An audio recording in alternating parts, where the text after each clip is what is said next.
turns out, for instance, that you feel more empathy for someone who treats you fairly than for someone who has cheated you. And you feel more empathy for someone who is cooperating with you than for someone you are in competition with. Or take a study where subjects were shown videos of people in pain said to be suffering from AIDS. Some of these individuals were described as having been infected through intravenous drug use, while others were described as getting AIDS through a blood transfusion. People say that they felt less empathy for the persons who became infected through drug abuse, and their neutral activation told the same story. When they viewed this individual, they had less activation in the brain areas associated with pain, such as again the anterior cingulate cortex, and the more subjects explicitly blamed the drug users for their faint, the less empathy they said they had and the less brain activation there was. Again, Adam Smith was here first, observing that the empathy we feel towards others is sensitive to all sorts of considerations. He notes that you're not going to feel empathically positive response towards someone who has a sudden and great success. Envy blocks this sort of pleasure. And you're not going to feel the pain of those whose problems you see as their own fault, or that you view as insignificant. It's hard to feel empathy for winners. Smith gives the example of a man who is really annoyed because while he was telling a story to his brother was humming. You're not going to empathize with that, Smith points out. You're more likely to find it funny.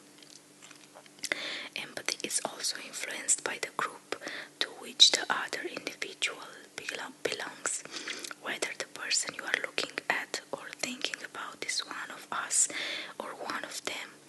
One European study tested male soccer fans. The fan would receive a shock on the back of his hand and then watch another man receive the same shock. When the other man was described as a fan of the subject's team, the empathic neural response, the overlap in self-other pain was strong. But when the man was described as a fan of the opposite team, it wasn't. Or consider the response to those who repel us. Lasana Harris and Susan Fiske got subjects to view pictures of drug addicts and homeless people. Subjects found these pictures to be disgusting and showed correspondingly reduced activity in the median prefrontal cortex, a chunk of the brain involved in social reasoning. Although this study didn't directly look at empathy, the findings do suggest that we shut off our social understanding when dealing with certain people. We dehumanize them. We see our reactions to others, including our empathic reactions, reflect prior bias, preference, and judgment. This shows that it can't be that empathy simply makes us moral. It has to be more complicated than that, because whether or not you feel empathy depends on prior decision about who to worry about, who counts, who matters, and these are moral choices. Your empathy doesn't drive your moral evaluation of the drug users with AIDS. Rather, it's your moral evaluation of the person that determines whether or not you feel empathy. The third important findings from neuroscience concerns the difference between feelings and understanding. I've been using the term empathy in the sense of Adam Smith's sympathy, feeling that other feels. But one can ask how this sharing of feelings relate to the ability to to understand people's psychological states.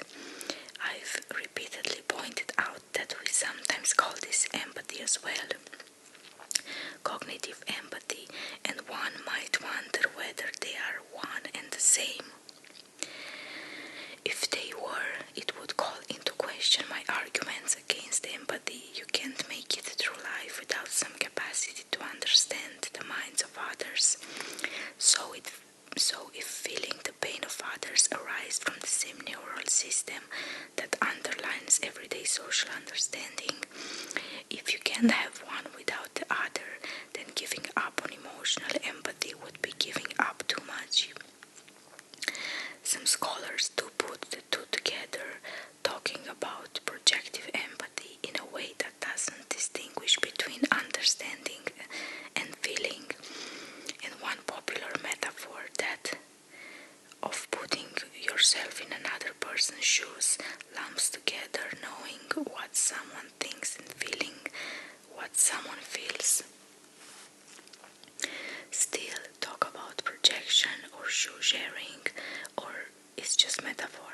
What really happens when you deal with other people is that you get information through your senses, and this information influences what you believe and what you feel. One way it can influence you is by informing you about the mental state of the other person. Another way it can influence you is by causing you to have certain feelings. Now, it's certainly possible that one neural system does both of these things and that understanding and shared feelings have a common source. But it's also possible that these are two separate processes, and importantly that you can understand that someone is in pain without actually feeling it. In fact, the separate processes theory seems to be the right one. In a review article, Jamil Saki and Kevin Oxner note that hundreds of studies now support a certain perspective on the mind, which they call a tale of two systems. One system involves sharing the experience of others, what we've called empathy. The other involves inferences about the mental state of others, mentalizing our mind reading. While they can both be active at once and often are, they occupy different parts of the brain. For instance, the median prefrontal cortex just behind the forehead is involved in mentalizing, while the anterior cingulate cortex, sitting right behind that, it's involved in empathy. This separateness has some interesting consequences. Consider how to make sense of criminal psychopaths. One recent scientific article struggles with the question of whether these troubling individuals are high in empathy or low in empathy. For the authors, the evidence suggests both. Psychopathic criminals can be charming and attuned while seducing a victim, thereby suggesting empathy, and later callous while raping a victim, thereby suggesting impaired empathy. So which is it?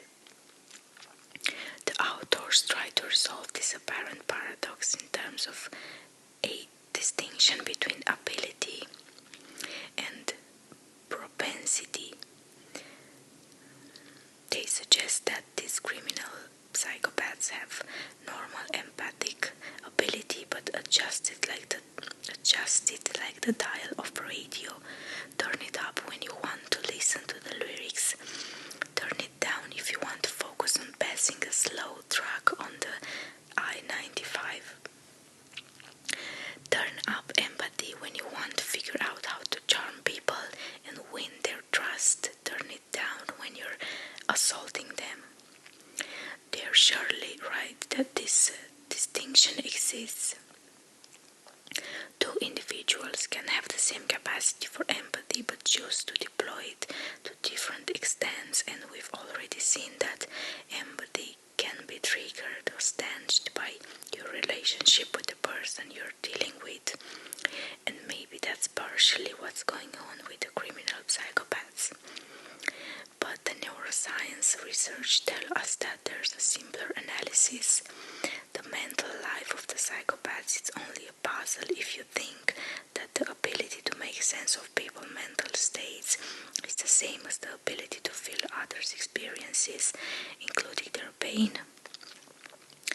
But they aren't.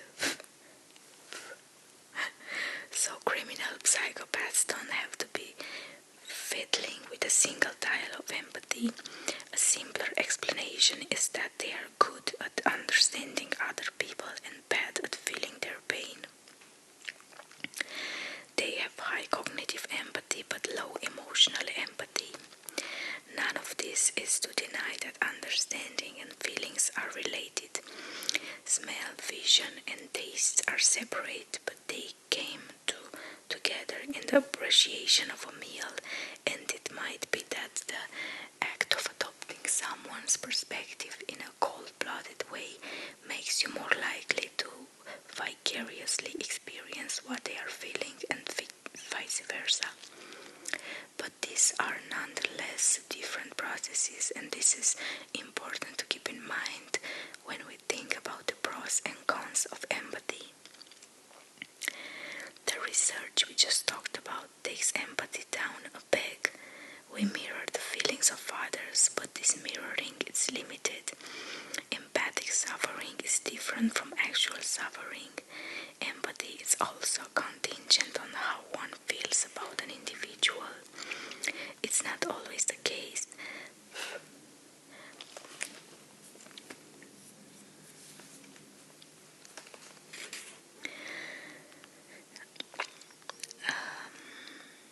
Okay, I lost the line.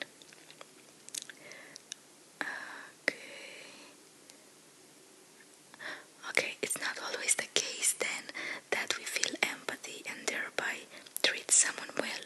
Instead, we often think that someone is worth treating kindly, and then we feel empathy. And finally, emotional empathy, the sort of empathy that we are obsessing about here, can be usefully disentangled from the essential capacity of understanding other people. But we cannot forget where we started, which is the experimental research on the powers of empathy. In the laboratory and sometimes in the real world, empathy makes us better people. This is the magic we have to explain. Why would empathy make us nicer?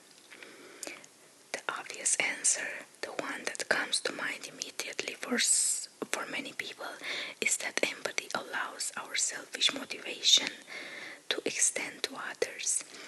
The clearest case of this is when someone else's pain is experienced as your own pain. The idea is that you will help because this will make your own pain go away. This view is nicely expressed by Jean-Jacques Rousseau in Emile or On Education. But if the enthusiasm of an overflowing heart identifies me with my fellow creature, if I feel, so to speak, that I will not let him suffer less, I should suffer too. I care for him because I care for myself, and the reason of the precept is found in nature herself, which inspires me with a desire for my own welfare wherever I may be. This theory has the advantage of simplicity as it explains the moral power of empathy in terms of the obvious fact that nobody likes to suffer. It suggests that empathic motivations are in the end selfish ones. It's not clear though that selfishness can explain the good acts that empathy leads to. When empathy makes us feel pain, the reaction of others, it's often a desire to escape. Jonathan Glover tells of a woman who lived near the death camp in Nazi Germany and who could easily see atrocities from her house, such as prisoners being shot and left to die. She wrote an angry letter. One is often an unwilling witness to such outrages. I am anyway sickly, and such a sight makes such a demand on my nerves that in the long run I cannot bear this. I request that it be arranged that such inhuman deeds be discontinued, or else be done where one does not see it. She was definitely suffering from seeing the treatment of the prisoners, but it didn't motivate her to want to save them. She would be satisfied if she could have this suffering continue out of her sight. This feeling shouldn't be that alien to many of us people.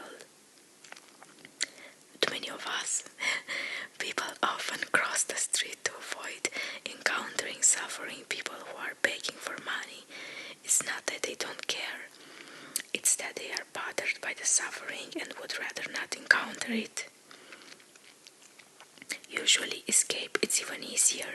Steven Pinker writes, for many years a charity called Save the Children ran magazine ads with a heartbreaking photograph of a destitute child and the caption, "You can save Juan Ramos for 5 cents a day, or you can turn the page." Most people turn the page. A final example is fictional from A.G. Wells' The Island of Dr. Moreau. The narrator, Edward Preddick, is disturbed by the screaming of a suffering animal. It was as if all the pain in the world had found a voice.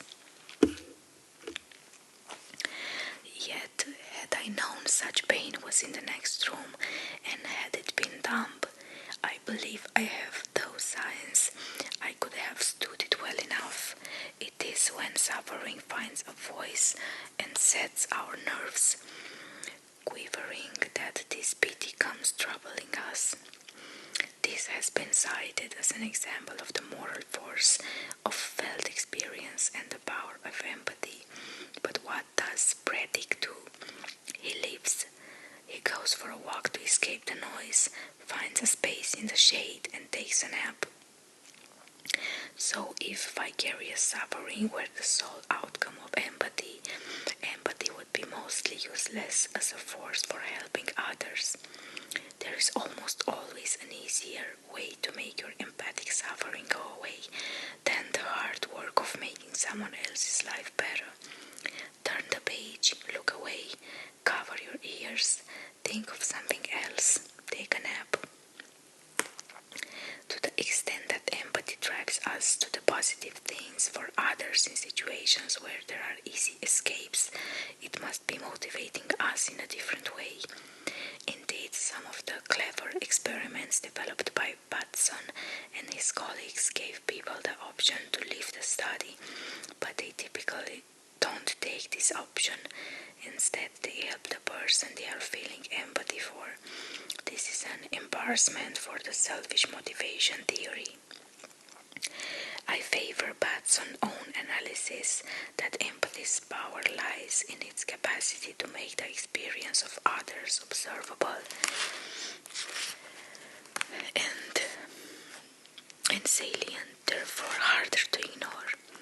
If I love my baby and she's in anguish, empathy with her pain will make me pick her up and try to make her pain go away. This is not because doing so makes me feel better, it does, but if I just wanted my vicarious suffering to go away, I'd leave the crying baby and go for a walk. Rather, my empathy lets me know that someone I love is suffering, and since I love her, I'll try to make her feel better. This is a different perspective on why empathic appeals so often work.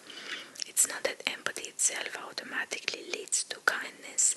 Rather, empathy has to connect to kindness that already exists. Empathy makes good people better, then because kind people don't like suffering, and empathy makes this suffering salient. If you made a sadist more empathic, it would just lead to a happier sadist. And if I were indifferent to the baby's suffering, her crying would be nothing more than an annoyance. Empathy can also support broader moral principles. because if someone were to slap me, it would be unpleasant physically and psychologically. This in itself won't make me realize that it's wrong for me to slap other people. But if I feel empathy for those who are slapped, if I can appreciate that it feels what it feels to them, the way it feels to me, this can help me arrive at the generalization. If the slapping is wrong when it happens to me, it might well be wrong when it happens to someone else. In this way, empathy can help you appreciate that you are not special. It's not only that I don't want to be slapped, it's also that he doesn't want to be slapped, and she doesn't want to be slapped, and so on. This can support the generalization that nobody wants to be slapped, which can in turn support a broader prohibition against slapping.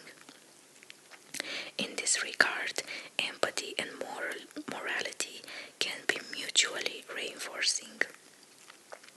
The exercise of empathy makes us realize that we are not special after all, which supports the notion of impartial moral principles, which motivates us to continue to empathize with other people.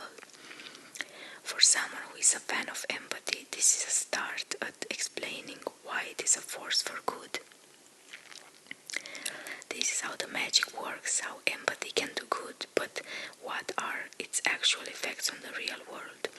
One way to try to answer this is to look at the relationship between how empathic and how moral a person is. Are empathic people morally better on average than less empathic people?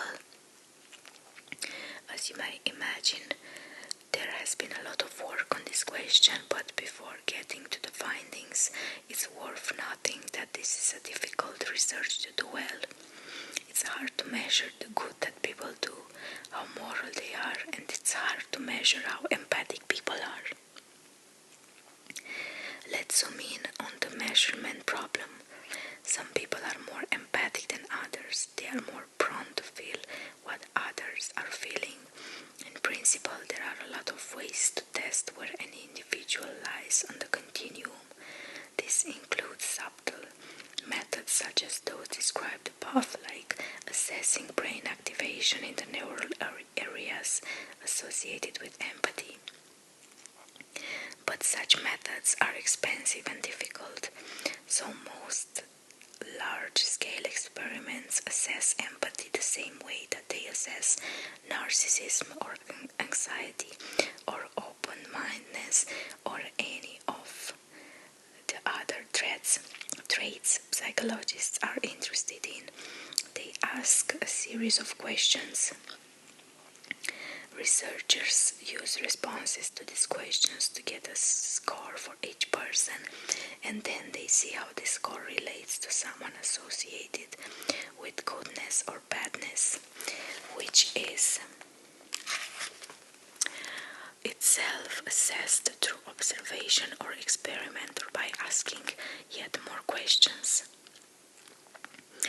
Administering questionnaires is easier than other methods, but it has its problems.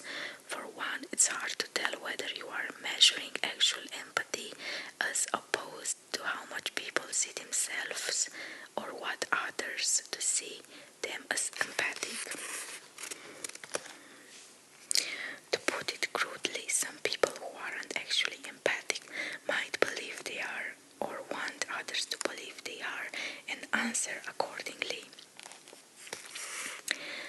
Another problem is that these studies rarely factor out other aspects of individuals that might well correlate with high empathy, such as intelligence, self-control, and a broader compassionate worldview. By analogy, children with excellent teeth are more likely to get into elite universities than children with bad teeth. Any study would find a correlation, but it would be a mistake to say that the teeth themselves are relevant. Dentistry is not destiny. Rather, children with excellent teeth are likely to have richer parents and grow up in better environments and so on. And it's these other more significant factors that actually explain the correlation. situation. Similarly, it might not be empathy driving any good effects, but rather certain personality traits that are associated with empathy. Another issue is that the standard empathy scales are imperfect measures of empathy. The most popular measure includes questions that are related to empathy in the sense of mirroring others' feelings, but they also have questions that tap other capacities such as kindness or compassion or interest in others. Take as an example the well-known scale developed by Mark Davis and used by many scholars, including me and my students, in unrelated work of belief in faith. It contains 4 parts with 7 items each, developed so that each can tap, as Davis puts in, a separate aspect of the global concept empathy.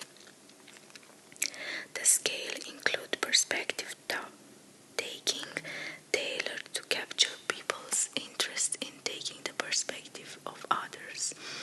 Fantasy, their tendency to identify with fictional characters. Empathic concern, which focuses on feelings for others. And personal distress, which measures how much anxiety people feel when they observe others' negative experiences.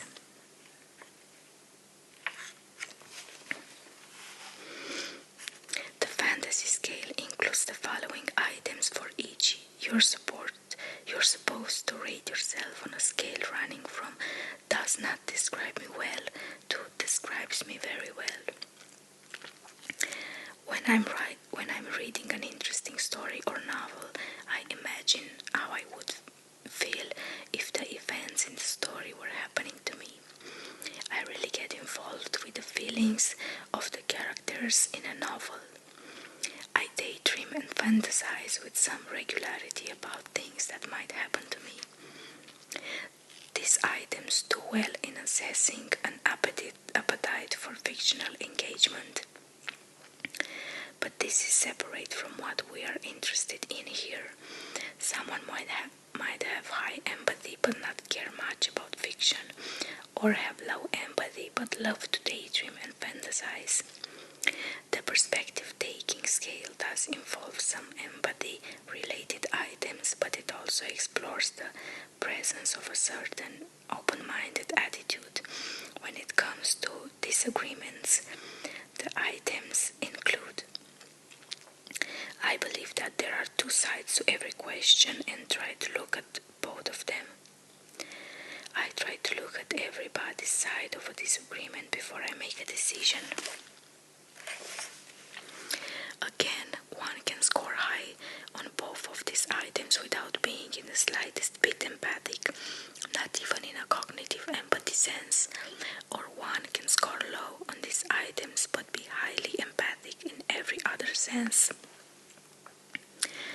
The last 2 scores, empathic concerns and personal distress, are seen by many as reflecting the core of empathy, but these scales don't adequately distinguish between feelings others, pain, and simply caring about other people.